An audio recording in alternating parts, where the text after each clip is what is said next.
Hello, everybody. It's Monty117 here. I'm finally back with another Rush review. Sorry for the delay on the since the last episode. Since the last Rush review. Busy schedule, and there were other albums I wanted to talk about first.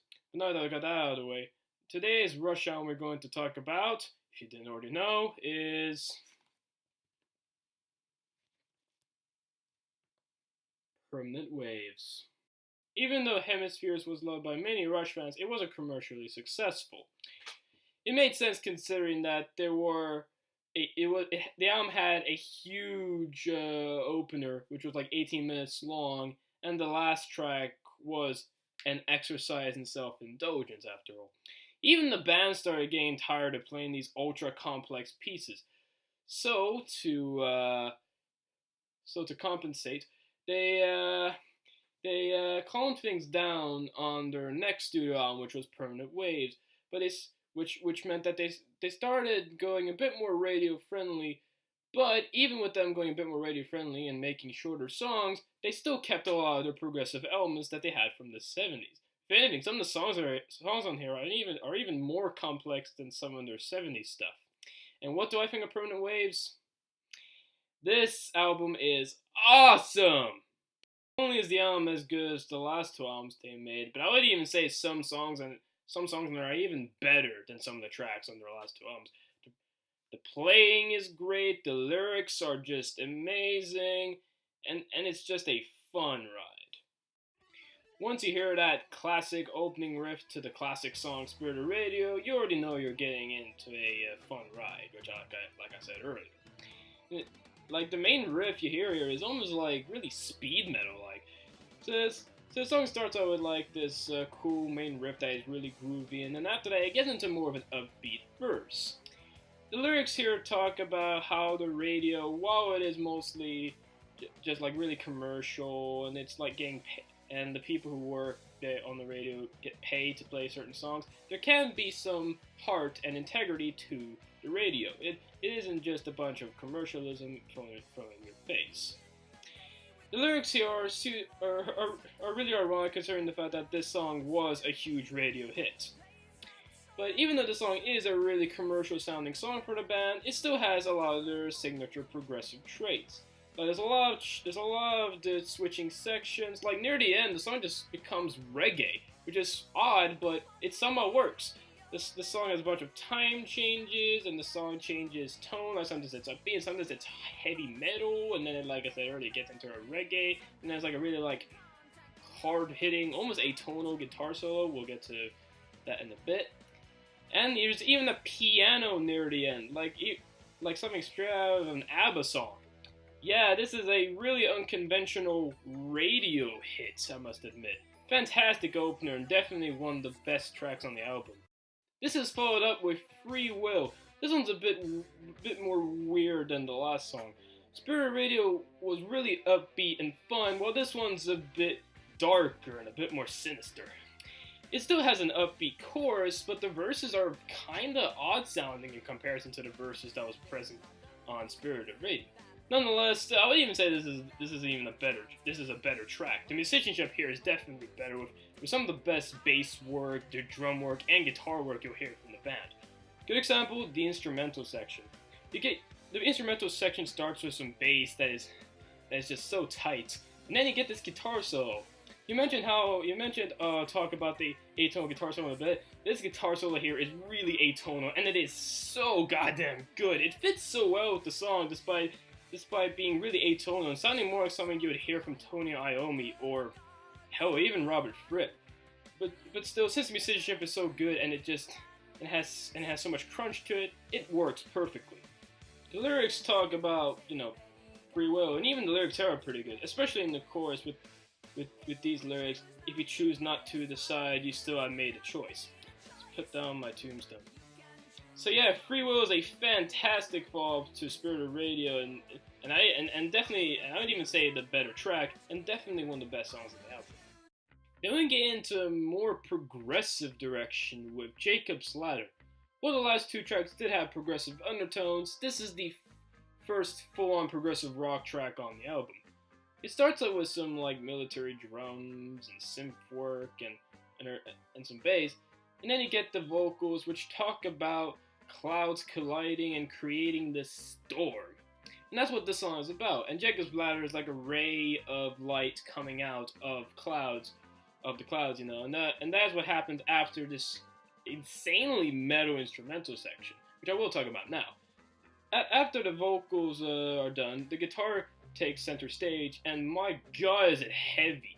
There's really good guitar solo in here, some memorable riffs, and then after you get a barrage of really, really heavy metal riffs, it goes into more of a synth break where we're supposed to represent the clouds departing from each other and then creating the Jacob's Ladder.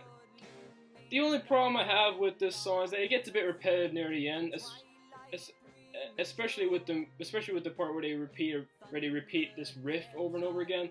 But the thing that makes it interesting is the time changes and how the drums are playing in the background, which makes the repetition sort of work, but still it can be a bit long. Still, this is a fantastic track with good lyrics, a fantastic instrumental section, and great proggy undertones. Just a fantastic track, and definitely one of the best tracks. Then the album gets a bit weaker with Entre Nous. It's not a terrible song, but after 3 songs that just kicked ass, this song kind of feels weak in comparison. The lyrics are really good though. The lyrics talk about a couple who needs to distance themselves so they could grow and appreciate each other in the future. It's a pretty emotional song and it has a really good chorus. The thing that stops this from being a really, really, really good song is that the verses aren't that interesting, the synth work is a bit lacking, and just that it doesn't have the same amount of punch as the last 3 tracks did. Still, this is a really good song, but it could have been better. Then we get to what I think is the weakest track on the album, with Different Strings. Musically, the song is pretty good. I like the piano work. There's a really good guitar solo near the end that is sadly ruined by the fade out. But the problem with this song for me is in the lyrics, and especially the first few lines. Who's come to slay the dragon, come to watch him fall, make an arrow out of pointed words, giant killers at the call. It's just incredibly idiotic. This is Geddy Lee who wrote it, if you didn't know, from Who's Come to Slay the Dragon. This is pretty much the madrigal of the album, and while it's a better song than Madrigal, it still feels a bit lacking, especially in the lyrical department. But still, musically the song is pretty good, and it still has a whole lot of punch to it.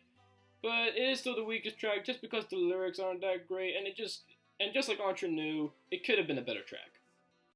Then we get into what is by far the best track on the album and one of my all-time favorite Rush songs, with Natural Science. It starts out with some sounds of the ocean and some seagulls, and then we get into some acoustic guitars and vocals. And the vocals here remind me a lot of Yes. Like the first half of the song is really Yes-like, or even most of this album for that matter. Most of this especially Jacob's Ladder and this song, have a huge Yes vibe to them.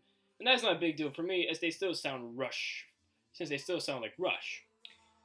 After this rather slow intro, which is still pretty, it goes into this really, really cool section where it talks about how nature evolves, and that's what most of the lyrics talk about throughout this song, is how nature starts off as really like shallow and not that interesting, but as the years go on, it starts getting more interesting, and it creates really interesting creatures.